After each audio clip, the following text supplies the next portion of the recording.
Hello friends, तो आप सभी का बहुत बहुत स्वागत है स्मार्टो सिस्टम्स में। पिछले लेक्चर में दोस्तों हमने बात की थी एप्लीकेशन ऑफ गोज़ लॉ के बारे में कि कौन कौन सी एप्लीकेशंस होती हैं गोज़ लॉ की और किस तरह से हम उसका यूज़ कर सकते हैं। आज हमारे पास दोस्तों जो टॉपिक रहेगा वो भी गोज़ लॉ के ऊपर ही है और चलिए इसको स्टार्ट कर लेते हैं हम। तो आज का हमारा टॉपिक रहेगा दोस्तों electric field due to a uniform charge infinite plane sheet. तो सबसे पहले हम हेडिंग बना लेते हैं, electric field due to uniformly charged infinite plane sheet. ठीक है, हमें इलेक्ट्रिक फील्ड निकालना है due to infinite plane sheet में। तो सबसे पहले हम एक शीट बना लेते हैं। सपोज करो ये मेरे पास कुछ इस टाइप से एक शीट है, इस पे सभी जगह पे चार्जेस बिखरा हुआ है, पॉजिटिवली चार्ज है और ये माइनस इन्फिनिटी से प्लस इन्फिनिटी तक है। ठीक है, इन्फाइनाइटली बोला गया है ना, मैं तो इन्फाइनाइट प्लेन शीट, तो इसमें क्या है हमें इन्फिनिटी तक जाना है। तो इसके बाद क्या है, इसमें से इलेक्ट्रिक फील्ड लाइंस पास हो रही हैं कुछ इस टाइप से, काफ़ी सारी इलेक्ट्रिक फील्ड लाइंस पास हैं इसमें से ऐसे। ठीक है, तो हमें क्या करना है दोस्तों, हमें निकालना है इलेक्ट्रिक फील्ड। अब देखिए इलेक्ट्रिक फील्ड सबसे पहले निकालने का ऐसे तो हम बता नहीं सकते, इन्फाइनाइटली का केस है। तो सबसे पहले हम क्या करते हैं दोस्तों, एक गॉसियन सरफेस बनाते हैं, क्योंकि गॉस थ्योरम से इलेक्ट्रिक फील्ड निकालना बहुत आसान हो जाता है। अगर आप निकालने के लिए आपके पास मेथड काफ़ी सारे हैं इलेक्ट्रिक फील्ड निकालने के, पर अगर आप गॉस लॉ का यूज़ करेंगे तो आपको बहुत ही आसान पड़ जाएगा। तो सबसे पहले हम एक गॉसियन सरफेस बनाते हैं, इसको मैं रब कर देता हूँ। तो एक हमने गॉसियन सरफेस बनाया, गॉसियन सरफेस बनेगा सिलेंडर की फॉर्म में इस तरह से। एक गॉसियन सरफेस बनाया हमने, लेट कर लेते हैं कोई पॉइंट x है, यहाँ से यहाँ तक डिस्टेंस है हमारे पास x डिस्टेंस पे हमने क्या है एक सिलेंडर बनाया है, यहाँ से यहाँ तक डिस्टेंस। अब हमारे पास यहाँ पे दोस्तों 3 फेस हैं, तो ये हो गया हमारे पास फेस 1 और ये है फेस 2 और एक है हमारे पास फेस 3 ये वाला। ठीक है दोस्तों, तो हमारे पास टोटल 3 फेस बनेंगे यहाँ पे और उसकी वजह से हमें क्या है इलेक्ट्रिक फील्ड निकालना है। तो सबसे पहले क्या करेंगे, हम यहाँ पे एरिया वेक्टर को देख लेते हैं। एरिया वेक्टर हमारे पास किस किस डायरेक्शन में बनेंगे।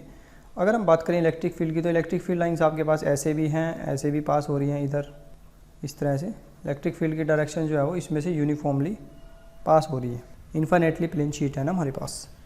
यहाँ पे इलेक्ट्रिक फील्ड की डायरेक्शन है इस टाइप और इधर इलेक्ट्रिक फील्ड की डायरेक्शन है इस साइड। तो अगर हम बात करें एरिया वेक्टर की, एरिया वेक्टर हमारे पास कहाँ बनेगा, आउटवर्ड। तो एरिया वेक्टर की डायरेक्शन भी कुछ इस तरह से ही रहेगी, तो हम इसको ds यहाँ पे लिख लेते हैं। एरिया वेक्टर हमारे पास सेकंड फेस का यहाँ पे आएगा और फर्स्ट फेस का एरिया वेक्टर हमारे पास यहाँ पे आ जाएगा। इसके बाद हम बात करते हैं फेस 3 की। फेस 3 में हमारे पास आउटवर्ड एरिया आएगा, तो वो यहाँ पे आएगा ds, चाहे आप यहाँ पे भी लिख सकते हैं, ये पूरा का पूरा फेस 3 ही है। इसके बाद दोस्तों यहाँ पे अगर हम बात करें एंगल्स की, तो अगर फेस 1 में बात करें, फेस 1 में हमारे पास इलेक्ट्रिक फील्ड की डायरेक्शन भी इधर ही है और एरिया वेक्टर की डायरेक्शन भी आपके पास इधर ही है, तो एंगल हो जाएगा इस केस में 0। वहीं हम अगर फेस 2 की बात करें, फेस 2 में हमारे पास क्या है, इलेक्ट्रिक फील्ड की डायरेक्शन इधर है और एरिया वेक्टर की डायरेक्शन भी इधर है, तो इस केस में भी थीटा हमारे पास रहेगा 0। अगर हम बात करें फेस 3 की, तो फेस 3 में क्या है हमारे पास, ये हमारे पास इलेक्ट्रिक फील्ड की डायरेक्शन है और ये है मेरे पास एरिया वेक्टर की डायरेक्शन। तो इनके बीच का जो एंगल है दोस्तों वो है 90 डिग्री का। तो हमने 3 जगह पे इलेक्ट्रिक फील्ड निकालना है, सबसे पहले फेस 1, फेस 2 और फेस 3 पे। तो चलिए स्टार्ट कर लेते हैं। अभी हमारे पास ये इन्फिनिटी वाला केस है, तो सबसे पहले हम बात कर लेते हैं चार्ज डेंसिटी की। देखिए चार्ज डेंसिटी हमारे पास क्या है, जैसे कि हमने पिछले लेक्चर में भी पढ़ा था, चार्ज डेंसिटी हमारे पास होती है चार्ज अपॉन एरिया। इसको हम डिनोट करते हैं सिग्मा से, और चार्ज हमारे पास है Q अपॉन एरिया। लेट कर लेते हैं इसके ऊपर ना पूरा का पूरा चार्ज जो है वो Q डिस्ट्रीब्यूट हो रहा है। ठीक है, इस शीट के ऊपर पूरा का पूरा चार्ज जो है वो Q है। ठीक है, ये हमने जस्ट सपोज कर लिया फिलहाल के लिए। तो हमें निकालना है सबसे पहले फ्लक्स, टोटल फ्लक्स यहाँ पे दोस्तों कितना होगा, अगर हम अकॉर्डिंग टू गॉस लॉ चलें तो हमारे पास होगा Q अपॉन एप्सिलॉन नॉट। और ये जो फ्लक्स है ये इनसाइड का फ्लक्स है, क्योंकि हमारे पास चार्ज इनसाइड है। टोटल फ्लक्स हो जाएगा हमारे पास flux on first face 1, flux on face 2 plus flux on face 3।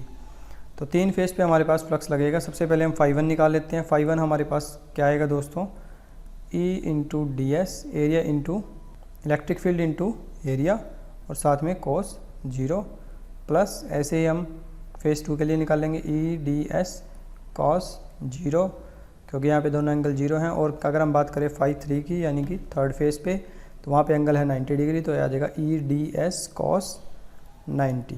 इसको सिंप्लीफाई करते हैं हम। सिंप्लीफाई करने के बाद हमारे पास दोस्तों आ जाएगा, ये देखिए दोनों वैल्यू सेम है हमारे पास, और ये हो जाएगा cos 90 0, तो ये हो जाएगा twice of EDS cos 0। cos 0 हमारे पास होता है 1, तो ये आ जाएगा E इंटू DS। अब देखिए यहाँ पे अगर हम बात करें इलेक्ट्रिक फील्ड हमारे पास यूनिफॉर्म है, तो यानी कि हर जगह पे कांस्टेंट है, तो हम इसको बाहर ले लेते हैं, हमारे पास बचेगा DS। तो इसको सिंप्लीफाई करेंगे 2E और ये DS है, तो हमारे पास टोटल हो जाएगा ये S। जब हम छोटे छोटे एरियाज़ को प्लस करेंगे तो हमारे पास आ जाएगा टोटल एरिया, उसको हमने डिनोट कर लिया कैपिटल S से। तो ये हो जाएगा हमारे पास 2ES। ठीक है दोस्तों, इसको मान लेते हैं हम इक्वेशन नंबर 2। और अगर हम बात करें इक्वेशन 1 की, तो इक्वेशन 1 हम इसको मान लेते हैं इक्वेशन 1। ये भी हमारे पास फ्लक्स है, ये भी हमारे पास फ्लक्स की वैल्यूज़ हैं, दोनों को हम इक्वल लिख देते हैं फ्रॉम 1 एंड 2। तो 1 एंड 2 से हमारे पास आ जाएगा दोस्तों Q upon epsilon naught is equal to 2ES। और अगर हम बात करें यहाँ पे Q की, तो Q हमारे पास कहाँ से आएगा दोस्तों, ये आएगा सिग्मा से। सिग्मा क्या होता है हमारे पास, चार्ज अपॉन एरिया यानी कि S। तो Q की वैल्यू हमारे पास आ जाएगी सिग्मा इंटू S, तो इसकी वैल्यू यहाँ पुट कर देते हैं, sigma into S upon epsilon naught is equal to 2ES। S से S कट जाएगा, तो हमारे पास इलेक्ट्रिक फील्ड आ जाएगा दोस्तों 1/2 एप्सिलॉन नॉट और साथ में आ जाएगा सिग्मा। ठीक है, तो अल्टीमेटली हो जाएगा सिग्मा अपॉन 2 एप्सिलॉन नॉट।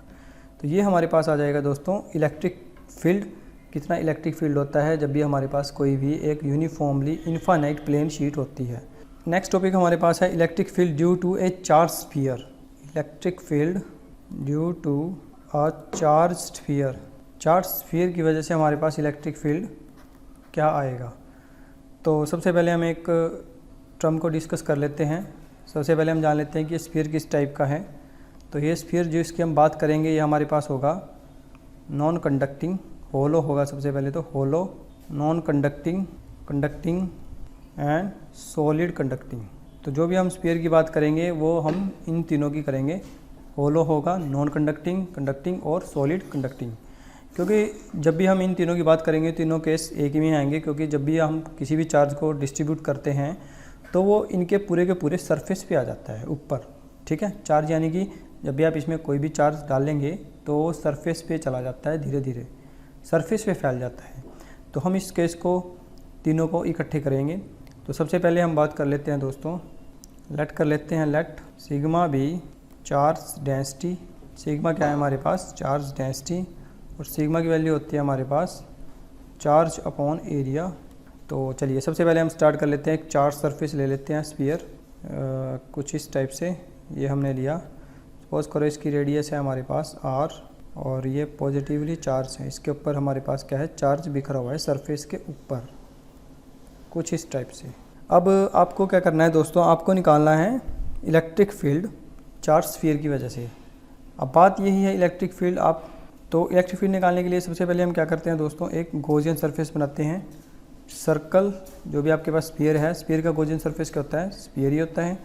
तो हम एक गॉसियन सरफेस बना लेते हैं, इससे थोड़ी सी डिस्टेंस पे, यहाँ पे सपोज करो ये डिस्टेंस हमारे पास है r। हमने इसकी सहायता से एक गॉसियन सरफेस को यहाँ पे क्रिएट कर दिया, तो ये मेरे पास बन गया गॉसियन सरफेस। सपोज करो इसकी सिग्मा जो है वो चार्ज डेंसिटी है। लेट कर लेते हैं कोई एलिमेंट हमारे पास यहाँ पे है, इस पे इलेक्ट्रिक फील्ड की डायरेक्शन आपकी इस साइड में है और एरिया वेक्टर आपका आउटवर्ड रहेगा, तो एरिया वेक्टर की डायरेक्शन भी इसी साइड में रहेगी। ये हमारे पास डिस्टेंस हो गया r। गॉसियन सरफेस का रेडियस हमने मार लिया, ये गॉसियन सरफेस हमारे पास, गॉसियन सरफेस, इसका रेडियस हमने मान लिया दोस्तों स्मॉल r। तो हमारे पास यहाँ पे दोस्तों काफ़ी सारे केस बनेंगे। सबसे पहले हम बात कर लेते हैं आउटसाइड की, कि इलेक्ट्रिक फील्ड हमारे पास इस स्फीयर के आउटसाइड कितना होगा, मतलब बाहर की तरफ कितना होगा। तो चलिए इसको स्टार्ट कर लेते हैं। तो सबसे पहले हम बात कर रहे हैं आउटसाइड की। आउटसाइड की अगर हम बात करें दोस्तों, यानी कि हम इस पॉइंट की बात कर रहे हैं, टोटल फ्लक्स हमारे पास कितना आएगा, total flux is equal to E dot D S. देखिए जब भी आप ये लिखते हैं इसका मतलब क्या है, क्लोज सरफेस की बात हो रही है, यानी कि 3D की बात हो रही है, यानी कि आपका जो सरफेस है वो बिल्कुल क्लोज है। अब यहाँ पे हम इसको सिंप्लीफाई कर लेते हैं, ये क्लोज सरफेस के लिए ई डॉट डी एस और कोस हमारे पास क्या है 0 एंगल, तो इसको सिंप्लीफाई करके हमारे पास आ जाएगा क्लोज के लिए ई डॉट डी एस। ठीक है दोस्तों, तो यहाँ से आपको पता है इलेक्ट्रिक फील्ड तो सभी जगह पे सेम है, तो इसको हम बाहर निकाल लेते हैं और ये आ जाएगा हमारे पास डी एस।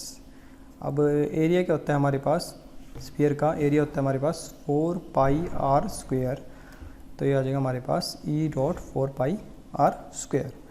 तो यानी कि दोस्तों टोटल फ्लक्स हमारे पास आ जाएगा is equal to E dot 4 pi are square. इसको हम मान लेते हैं क्वेश्चन नंबर 1।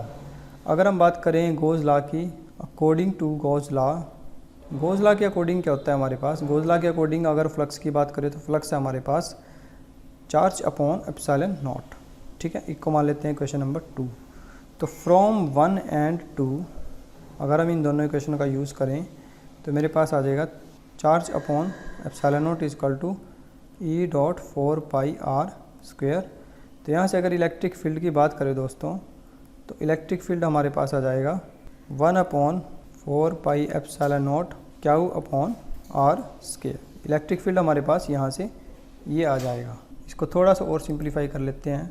सिंप्लीफाई करने के लिए हमें क्या करना है दोस्तों, हमें पता है कि जो हमारे पास सिग्मा है, सिग्मा क्या होता है चार्ज डेंसिटी थी, चार्ज अपॉन एरिया।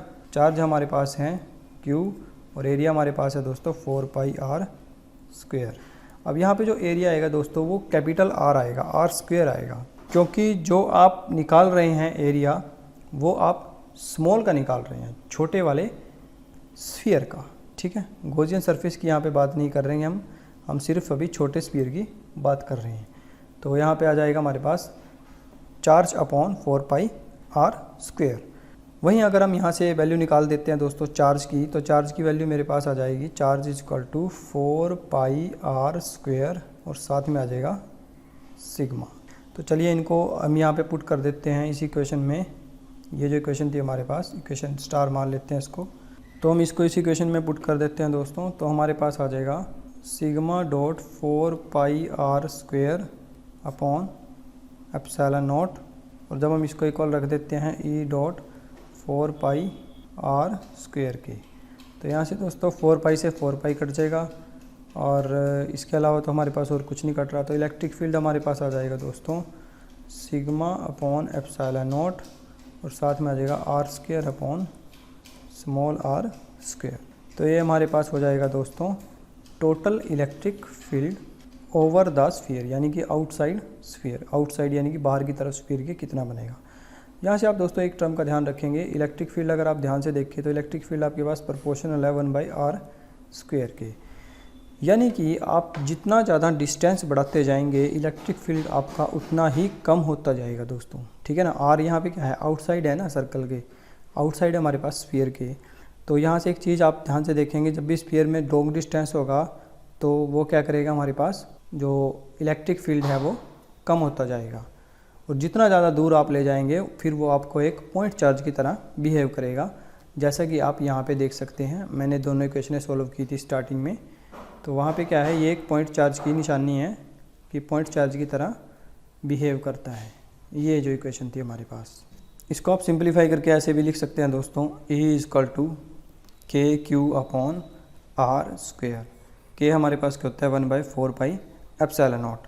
तो ये हमारे पास एक पॉइंट चार्ज के लिए ही तो था, जब हम किसी भी पॉइंट चार्ज के लिए आर डिस्टेंस पे कोई चार्ज क्यू है वो आर डिस्टेंस पे रखा है, तो इसकी वजह से इलेक्ट्रिक फील्ड क्या बनेगा, तो वही तो हम निकालते थे, वो एक पॉइंट चार्ज के लिए था। यहाँ पे भी हमारे पास जो है वो एक पॉइंट चार्ज की तरह बिहेव करेगा। अब हम निकाल लेते हैं दोस्तों इनसाइड हमारे पास कितना आएगा। अगर हम बात करें इनसाइड की, इनसाइड के लिए हमें क्या करना पड़ेगा, एक बड़ा स्फीयर लेना पड़ेगा। तो चलिए बड़ा स्फीयर ले लेते हैं हम इनसाइड के केस में। तो सबसे पहले हम बड़ा स्फीयर ले लेते हैं, ये कुछ इस टाइप से, इस पे पॉजिटिव चार्ज है। अब हमें इसके अंदर निकालना है, लेट कर लेते हैं, ये डिस्टेंस है r। अब हमें इसके अंदर निकालना है कुछ डिस्टेंस पे, यानी कि सपोज करो ये डिस्टेंस हमारे पास स्मॉल r है। हमने इसके यहाँ पे एक गॉसियन सरफेस बना लिया। अब इलेक्ट्रिक फील्ड की डायरेक्शन हमारे पास इस साइड में ही है ई, और एरिया वेक्टर भी हमारे पास क्या है इसी डायरेक्शन में यानी कि डी एस। तो चलो स्टार्ट कर लेते हैं। अगर हम फ्लक्स की बात करें तो फ्लक्स हमारे पास क्या होता है दोस्तों, integration of E into D S और साथ में कॉस जीरो आएगा, क्योंकि इलेक्ट्रिक फील्ड की डायरेक्शन और एरिया वेक्टर की डायरेक्शन हमारे पास क्या है एक ही डायरेक्शन में है। तो ई डॉट डी एस आ जाएगा, तो फ्लक्स हमारे पास आ जाएगा दोस्तों ई और साथ में आ जाएगा डी एस। एरिया हमारे पास हो जाएगा स्फीयर का 4 पाई आर स्क्वेयर। इसको मान लेते हैं इक्वेशन नंबर 1।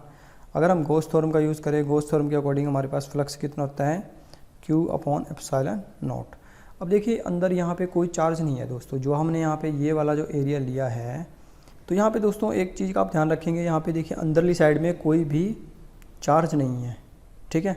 अब अंदर कोई चार्ज ही नहीं है तो फ्लक्स तो बनेगा ही नहीं, क्योंकि Q की वैल्यू का जगह 0। तो इस केस में हमारे पास जो फ्लक्स आ जाएगा दोस्तों वो आ जाएगा 0।